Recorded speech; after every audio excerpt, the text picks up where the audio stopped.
What is going on, guys? It's the Mad Dragon. Normally, we'd be doing our weekly update for Rugby 25, but sadly, 2 weeks in a row, game delayed again in terms of its update. We did get a little tweet on Thursday. I think they eventually put it out from BigAnt Studios saying that they basically have had their entire department hit by the flu. Everyone is ill, therefore no one can work on the game, and therefore the update's been pushed till next Wednesday, which got plenty of feedback on the FAQ page. I was enjoying watching the walls sort of cascading down on the FAQ page the other day. Got myself involved, stirred the pot a little bit because I'm an evil man who takes sick enjoyment from the idea that J&T gets to log into that FAQ page, see my name, and go, "Oh God, what's he saying now?" But I enjoyed with that sort of to and fro that we got to see on the FAQ page. But basically, yeah, no update again this week, or another delayed update, but no update just sort of generally for Rugby 25. So I thought let's do a bit of a different video because there's no update coming out. We still don't have a roadmap for this game. We still don't know what's aiming to be improved, where or when or why or what have you. So I sat down the other day and I played a couple of games, and there was a few things that are still just really bothering me in this game because they feel like they're needlessly not working, or you feel like the fixes are kind of in plain sight for a couple of different areas. And I thought, you know what would be an interesting video is to sit down and sort of come up with 5 that I think genuinely could be fixed and come up with some solutions and sort of put them out to the world. You guys can let me know down in the comment section if you agree with some of the fixes, if you disagree with some of the fixes, and you actually love what already exists in the game. And I thought this could be a bit of a useful video. Maybe we can even get little clips over to guys over at BigAnt Studios. They can have a look. It's much more easy to understand. Sometimes seeing stuff on screen and an explanation why in a video compared to a paragraph wall on the FAQ page. So hey, let me know down in the comment section what you think of some of these ideas. I'm also not going to go wildly broad. Yeah, we all know the career could be improved. We all know AI could be improved. We all know, you know, these very large, grandiose areas where you just say the AI needs to be improved. Yeah, it needs to be, but that's very hard to break down. I've come up with actual in-game match mechanics that I think there are not just magical solutions to, real solutions, things that I actually think BigAnt could just do using what is already in the game or in some of their other games to bring those attributes in and make Rugby 25 better. So let's jump into it then. First one that really sticks out to me is the conversions. I have hated the conversions and the penalties the entire way through. You've got to cast your mind right back to Early Access 1, where back in the day, you used to basically have this big line coming from the ball. You held down the Y button, and doing so would extend the power out. It would move the white line forward, and you'd have to try and line it up to the post and get it over. Very, very easy. There was no challenge. There was no skill in it at all. You just scored 100% of the conversions all the time. Eventually, they got enough feedback on the FAQ page where people said, we're really not enjoying the conversion, the penalty mechanics. It needs to be changed. A lot of people enjoyed what Rugby 20 and Rugby 22 did with the stick flick, and they tried to do that, but somehow took the worst elements of what already existed in Rugby 25 with it being so easy, and then made a worse version of Rugby 20 and Rugby 22's kicking with the stick flick thing, where basically now you just have the white line leading from the ball through the posts all the time. You just line it up, simple as, and then you pull back the analog stick and you flick it forwards. And you just knock it over. And sometimes it doesn't. Sometimes you knock the ball off the tee and it wobbles along the ground. I've been seeing a lot more since the last couple of updates. More people have been getting in the FAQ page and saying it's becoming more and more frequent when my kicks just go wrong. I'm doing the same thing for all my kicks. Some go right, some go wrong. The flick is weird. And I think Rugby 22, I enjoyed the Rugby 220 kicking mechanics. The pushing the stick forward, there was a little bit of a learning curve to get, just to the wind, and you could sort of curl, and sometimes you would miss these kicks, and it took you a bit of getting used to, but eventually, once you had sort of nailed it down, you can just slot them through with ease very, very consistently, because it gave you a little bit too much wiggle room with being able to literally curl the ball whichever way you wanted. And so I was trying to think about, what do they need to improve? How can they change this, and how does it not require a big change in what BigAnt have available to them? And very recently, I've been seeing a lot more of AFL 26. This is another BigAnt Studios game that's come out. I've tried to get my hands on a cheeky little free code over here so I can get myself actual hands-on with the game. Hasn't materialized to anything. If anyone from BigAnt wants to reach out and send me a code for this game, let me know. Because I genuinely think there's a lot of elements in this game that are brilliant. If they were in Rugby 25. I feel like they fit really, really well. One of them is this kicking mechanic. So if you don't know AFL, you're a rugby fan, similar to me. I don't know a lot of rules of AFL.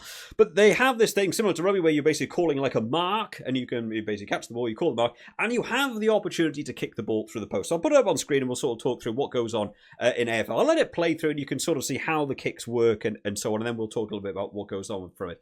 So there's a couple of things that sort of take this. You've got to use your imagination a little bit here. Obviously, in AFL, they're kicking it from their hands. In Rugby 25, you're kicking from the tee, right? So use your imagination a bit. In AFL, there's 4 posts. In Rugby, there's 2, okay? We can all imagine exactly what I mean by this is taking a penalty or a conversion. So basically, it starts out with, you have this little crosshair. Might be a little bit hard to see because I've had to grab the footage somewhere else off YouTube as the recording.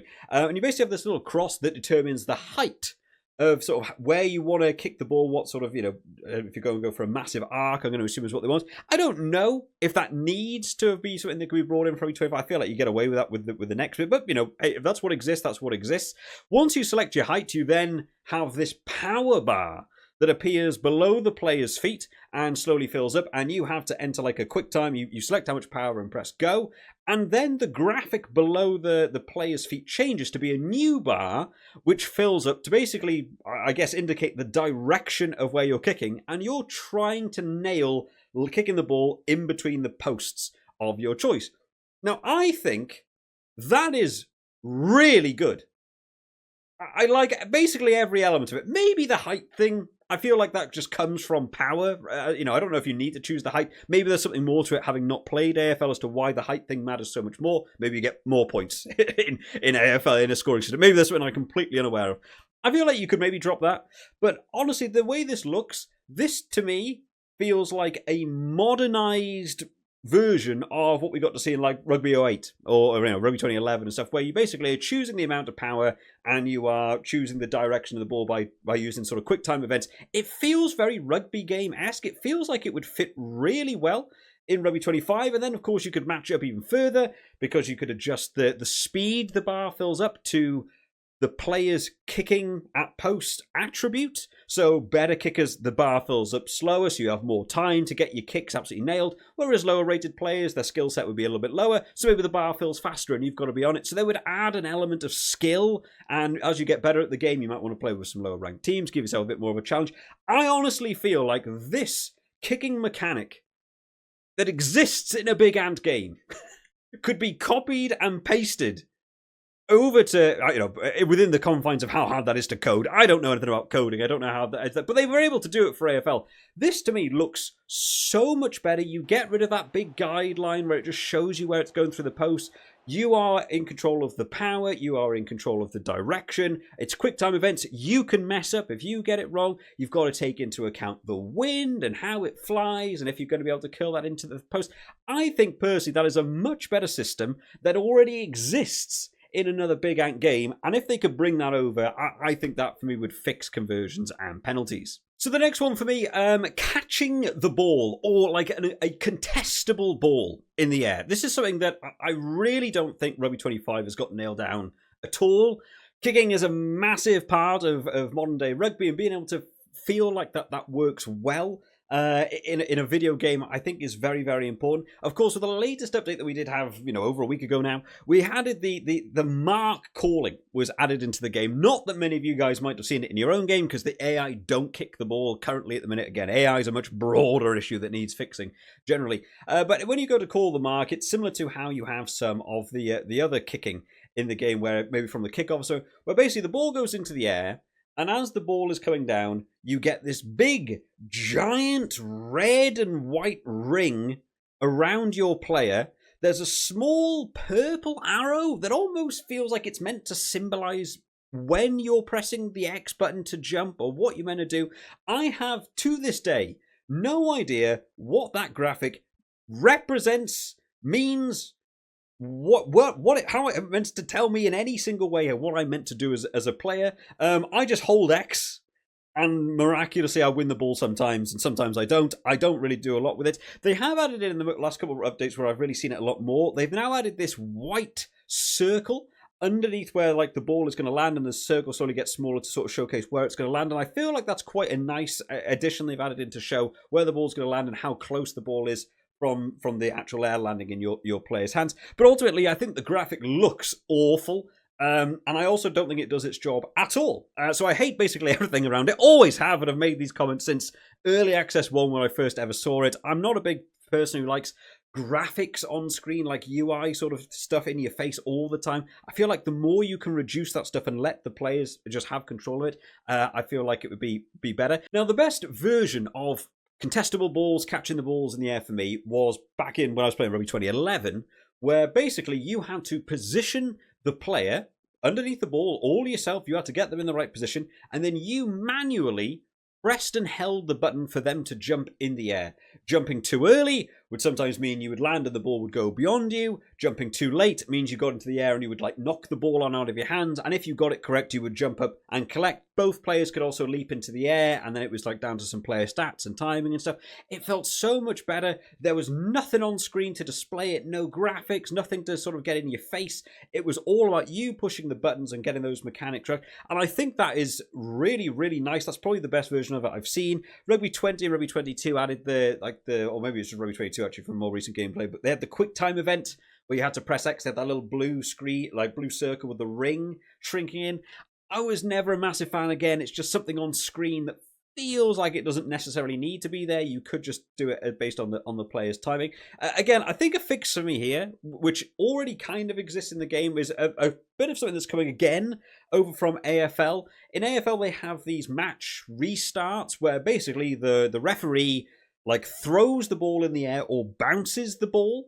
And I've seen a bit of gameplay from this where basically the ball goes in the air, both players leap and contest. It's kind of like basketball. Again, I'm not big on the AFL rules, but it's kind of like basketball. Both players jump in the air and you try to like knock the ball back towards your own team.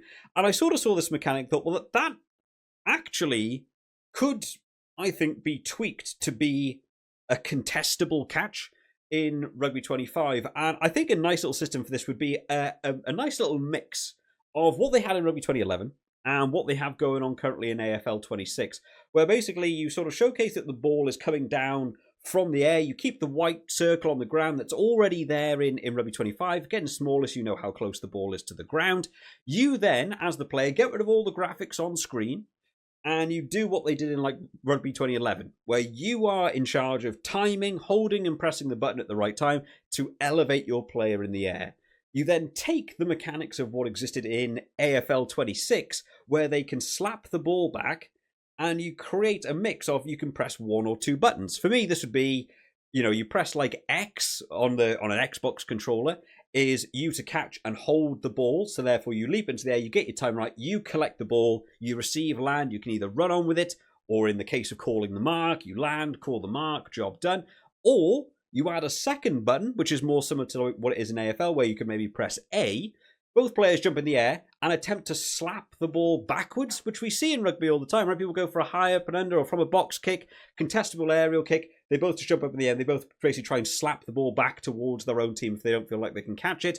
And you sort of set some sort of precedence up with the kicking attributes or the catching attributes as to who's going to be able to win the aerial contest and who's more likely. Maybe a slap is more likely to get in the way of the ball than a catch, but you could secure with a catch with a different button. I feel like there's definitely a system that they already sort of have in that AFL that could, again, be transitioned over, get rid of the graphic on screen for Rugby 25, make it a bit more like Rugby 2011 where it's just up to you to get that timing right, to get that positioning right, but ultimately have the way the buttons work and the way the animations play out to be kind of similar to AFL, slapping the ball back or catching the ball back and kind of fixing the way contestable catches work for around the park, from kickoffs, but also from the new calling the mark feature that they're now adding into the game.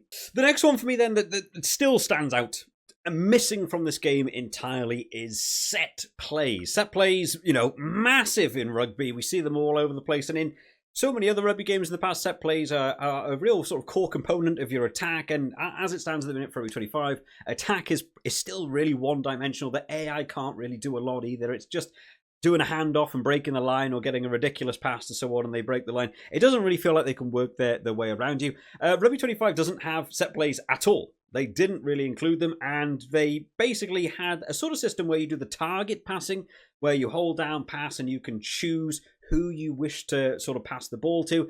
And it felt through early access like they were maybe going to try and build on that, as if they were going to make it so that you are creating your own set plays. That hasn't really materialized into anything. And then with the shift they did from the ruck system to go from the 3-man rucks to the 5-man rucks, it feels like you never have enough players outside of you to even pull off any sort of set play trying to use that target passing system. Now, for me, we're so long into this process and set plays still aren't in the game. It sort of says to me they're not going to be aiming to sort of add set plays in, or they really just don't know how they're going to go about adding set plays in. Now, I went back and played a bit of Rugby 22 and sort of grabbed some footage from that game, and it was so nice to be able to go back and just see the sheer variance in what you had in terms of team setups and set plays. You go in before any game. In Rugby 22, you can jump in, you can change the way your offense plays, the way your defense plays, you can switch how you want your wingers to be positioned, the type of attack chains you want to run with, whether you want your fullback to be far or close, because players had positioning in other games, which was always, you know, a welcome thing, which isn't really something in Rugby 25. But more importantly, you go over to the set play area. You can choose between 4 different set plays, depending on whether it was a ruck or a scrum. You had different options as well, which was even better. And you got to choose from a list of, like, I don't remember, there was like 20 odd of these different set plays. They gave you a little map at the bottom to show you how they worked. You could jump into training sessions and play them. You could just play them on your own and get used to when you want to do the timing. They did have this big yellow graphic that displayed on the grass to sort of give you an indication of where the players' lines are going to be running, how you're going to pass, and what buttons you need to push at the right time. And honestly, I don't think that's a bad system. I feel like there was a lot of very good things in there. The 2 biggest drawbacks from the Rugby 22 system are that the set plays didn't work for a lot of the time. About 70% of them you could just never pull off. They took too long to get the ball through the hands and sort of make your way across the animation before the AI would just simply walk up and tackle you, and you couldn't really get a lot of them away. Some of them were very useful at getting around, and some of them just broke and didn't work, which I guess, you know, rugby doesn't always go perfectly to plan when you're doing those set plays, but sometimes the ball will just bobble through, and it certainly wasn't perfect by any means. The other one to potentially look at would be what was going on in Rugby 2011 or Rugby 2008. They're basically the same game, but you know, but Rugby 2011 is a game I played far more than Rugby 08. So that's the one I'm sort of going to keep calling back to. But in that one again, sort of similar at the ruck, you choose which set play you want to be able to pick up. And once you press pass, you basically go to your sort of first distributor, is normally going to be your fly half, and you then get to select your options of who you wish that pass to go out to. And every single set play had different options. You had little icons that would appear above the player's head, symbolized by each button. You choose who that ball goes to on the fly as it's playing out, and then depending who the ball went to, then played out a different animation. If you chose maybe a far away player, sometimes it would take 2 or 3 passes and the animation would play out. Sometimes you could pass to someone in the middle and they would actually do a little chip kick through the middle, and then you had to try and chase the ball on, and you were going to be able to do it. And for me, that was still probably the nicest way I've seen set plays work out, purely because you could make that decision on the fly. You could hold the ball late. You could deliver a late pass. You could choose a different mechanic. Once you were skilled enough with how it worked, you could choose a different option of what you wanted to do on the fly. And as a defensive player, you're also not sure what they're going to do. So as opposed to just seeing sometimes like it was in Rugby 22, where you saw the set play lineup and you exactly knew how you were going to defend it, where the ball was going to go. In Rugby 2011, you actually weren't quite sure, and sometimes the AI could get past you if you were playing player versus player. You had to be really on your toes to keep on top of it. And I think a system somewhere in between these 2 games could be added in to Rugby 25. I don't think Rugby 25 is going to be having brilliant set plays added anytime soon. They've really pushed for this target passing system that they've got in the game. So that to me lends itself more to that it needs to basically have a transition more similar to what happened in Rugby 2011, because similar in both games, you got to do using the pass button and then selecting a player using the XYBA. If you're using an Xbox controller, you know, you've got to choose which button pass to which player. So I think a transition could happen where I basically think they need to go over, have a look at how it worked in Rugby 22, You go and have a look at the sort of set play options and how you can set that up before a game and how you select them during a match at the ruck time. And you basically set it up, you give them the sort of variance that we had in Rugby 22, where players ran a selected line from a set play. It's already there. I personally would want to see a ditch of the yellow markers on the grass that they had for Rugby 22. I never like, again, graphics on screen, excessive, doesn't need to happen.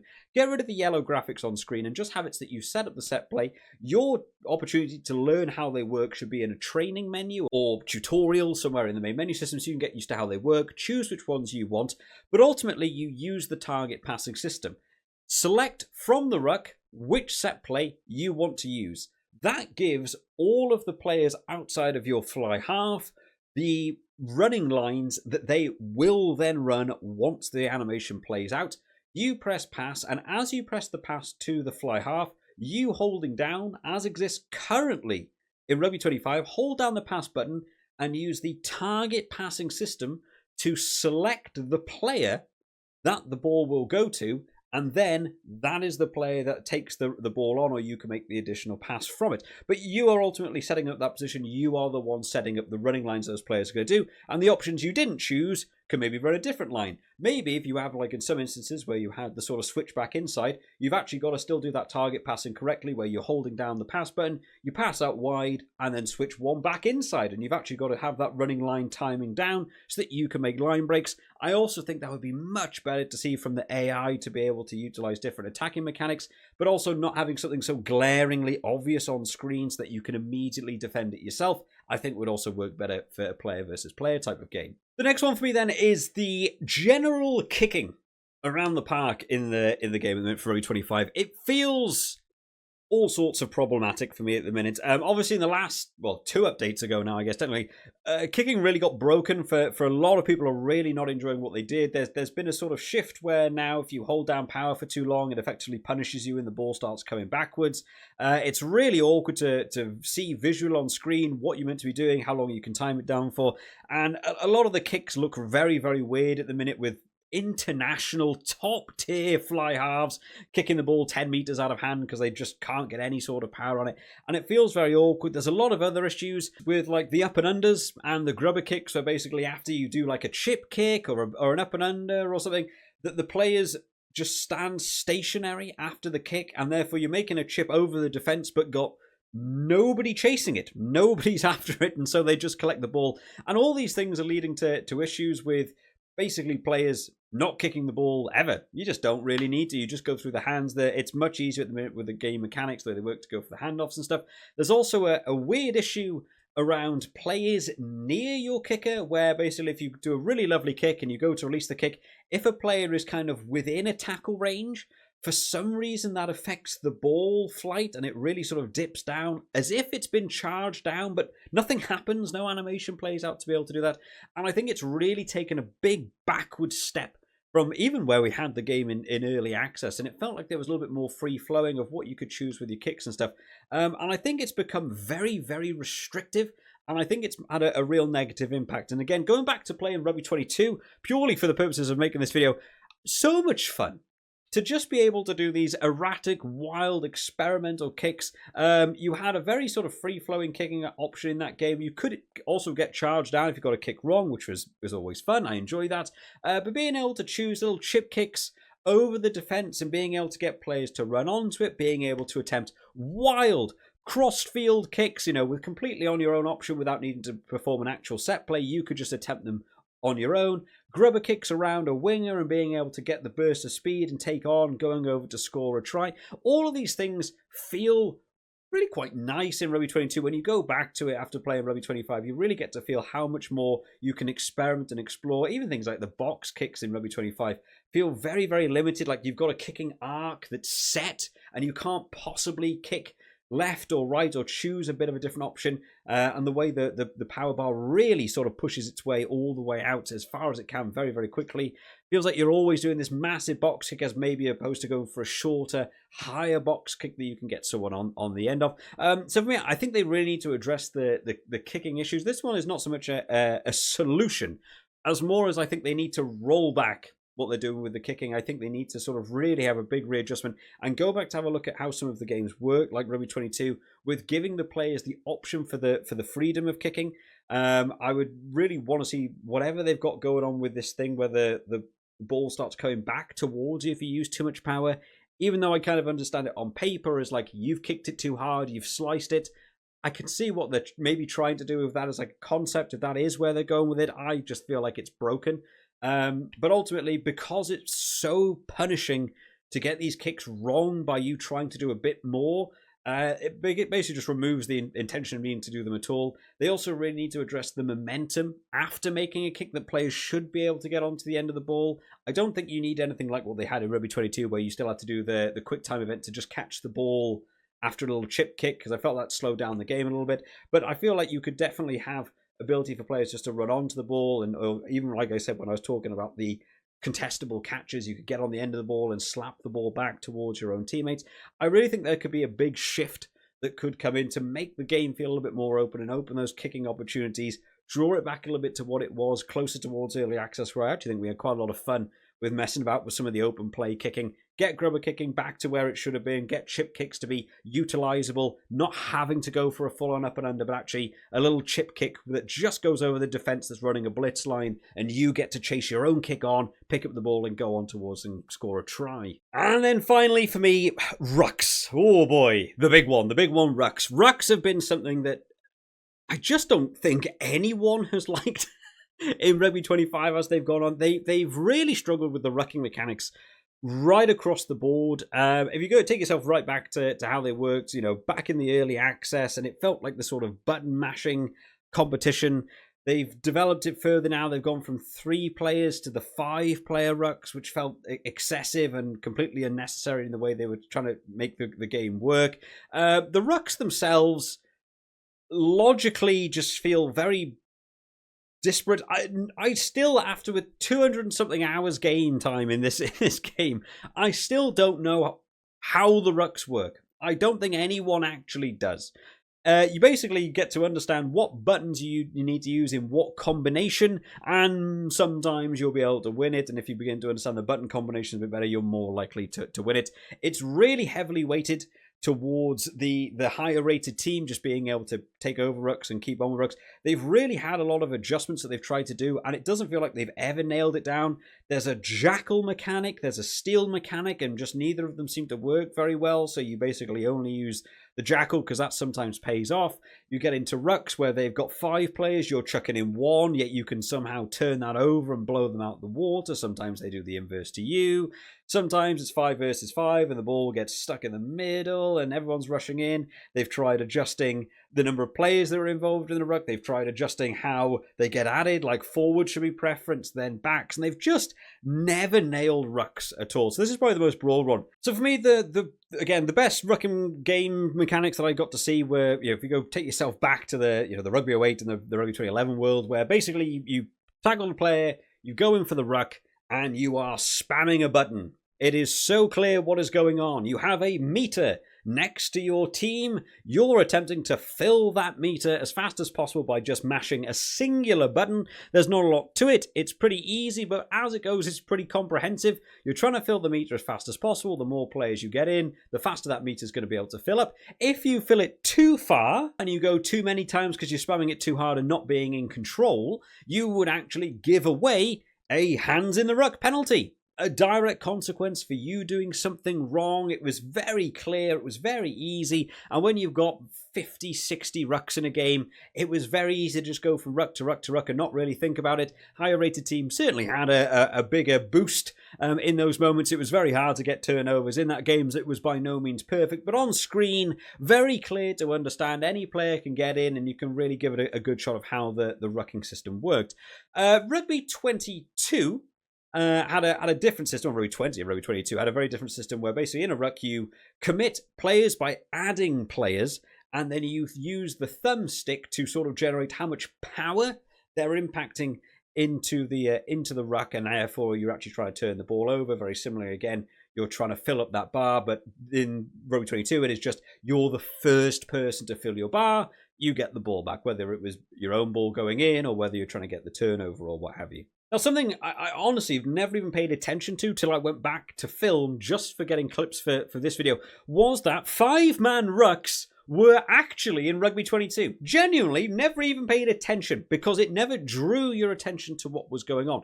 The baseline for how the rucks worked in Rugby 22 were you could add anywhere between 1 and 5 players. You add each one manually, and then you were using the thumbsticks to add in the impact into that ruck, and it was just whoever filled the bar first won. Normally, you could probably get away with having 2 people in the ruck, especially if it wasn't contested at all. You can really get a quick turnover or a recycle ball with just 2 players. Sometimes you need to commit 3 just to secure it. But there are instances like the one I'll put up on screen where me and the AI here having a real good battle contesting this ball, and ended up we actually both needed to put 5 players in to contest the ball. It was quite tooth and nail. Neither was taking the ball very easily, and eventually my team just being able to win out. Now, the difference is the way of how the players get added into the ruck and how that impacts the game around it.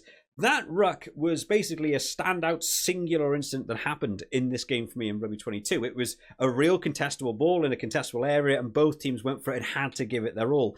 Rugby 25 is by default 3 players added in. You can't get around it, that's how it is, and then you choose to manually add the 2 extra players. Sometimes it makes a difference, sometimes it doesn't, and it really sort of flip-flops of how it works. I really think Rugby 25 could, using the system that's currently in place, have a look at how the Rugby 22 system worked and really adapt that into Rugby 25, where actually rather than having the baseline 3 where the players stand stationary at the ruck waiting for the 3 players to join so they can all go in together, but instead go to what Rugby 22 did, where you basically add each player individually with its own button prompt, and that's how you fit players in. More isolated rucks where you're completely surrounding it, you might only need to add 1 or 2 players to be able to get that ball back. More contestable ones, maybe you need to go up to the 5. I would also say just have a look at the animations and the way the animations work. The animations in Rugby 25 look really bad. They just do. There's no real way around it. They look like mini scrums. They all get in, they all press their shoulders up, they all just interlock. It all just looks a bit weird. It always has done. It looked weird when it was 3v3. It looks worse when it's 5v5. But just take a look at how it works in Rugby 22. With the way the players are getting added individually, they all kind of fill into their own slot. Some guys are getting shoved out the side of the ruck. Some are falling over. You kind of reinforce from the other side. And that animation just looks so much better to be able to have the players filter in different slots from different angles. And it feels like 5 players going up against 5 other players competing for the ball, rather than this set animation in a video game where they just get in and lock and hunker down. So I really think Rugby 25 could take a lot from taking a look at that Rugby 22 system, adjusting their current system from going from the default 3 up to 5 if you want to being manually add players in. And then I think it deserves being talked about changing how rucks are won and the logic you're using. This might be one of the only areas of the game where I think it's the opposite of what I said about adding graphics on screen. I think rucks could have a small bar on screen, maybe where they've got that little bar below the ruck, where basically adding players into the ruck fills the bar more your way. Can be based on player stats, their position forwards more likely to have an impact than backs, and you're trying to fill the bar up your way first, and whoever fills that bar up first takes the ball, and make it a bit more obvious on screen what is going on, how am I winning the ball, and what's going on, and that way you'd understand why you should or shouldn't compete at a ruck. If they rush 3 people to that ruck, not worth me competing because their bar is 3/4 full. I'm just going to lose players in my defensive line if I add players in, whereas at the minute it really does feel like you can just add 1 guy up against 5 and there's still a chance you might come away with the ball. So I think Rugby 22 is actually a really good system to look at for that. I don't know if they can bring back the thumbstick thing. Thumbsticks were in Rugby 25 back in early access for all you who were back with the game back then. But they've really sort of done away with the thumbstick inclusion in this game now, and I don't know if they would be able to bring that back in. So it might need to go back to being more how Rugby 2011 worked, where maybe you're going to add the players using the Rugby 22 system one at a time. You add the players in, you fill the bar, but maybe you do what they did in Rugby 2011, where you're trying to spam a different button. Maybe you're using B to add players, X to remove players, and now you just spam A to fill up your bar. The more players you have in, the better their attributes, the quicker the bar fills. Every time you press A and you try and fill that bar, you win the turnover, you win the ball back in the ruck. That is how the logic comes in from the player to see what is going on screen versus how I win with the ball. And I think overall that is a system that could be adapted into what already exists in Rugby 25 and would make the rucks make more sense and just play out better, and would maybe give you a better shot if you were playing with a lower rated team than it just being dominated by the higher rated teams all the time. I think there's a couple of things they can take from these other games and could look to add them into Rugby 25 and really try and make that ruck system better and the way turnovers work a lot better. But there we have it, guys. That is my 5 that I picked out. Don't get me wrong, there are more. There are a lot more when you really down it, sort of dive into it. The way that customizing teams and creating very interesting teams using players around the game. Like I said, the AI needs a lot of talking about. You can do the career mode and the way that works. Some of the online gameplay and some of the issues you have around there. There are, of course, a lot more to this, but you can drop some of them down in the comment section rather than necessarily just saying I don't like this because it's bad. Maybe have a think about what is an actual solution. What is something that you think not something completely different from what they've already got in the game? What could they utilize that's already in the game you feel they could shift in a way that would actually help improve the game? There's a chance that maybe some guys over from BigAnt actually end up watching this video and they might end up having a look and saying, oh, maybe some of these ideas could actually be translated in, and they may well go through the comment section.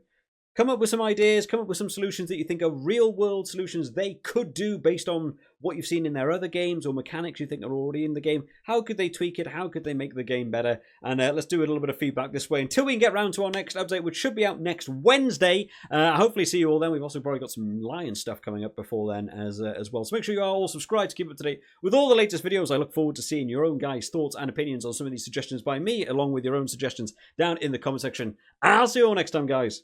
Bye-bye.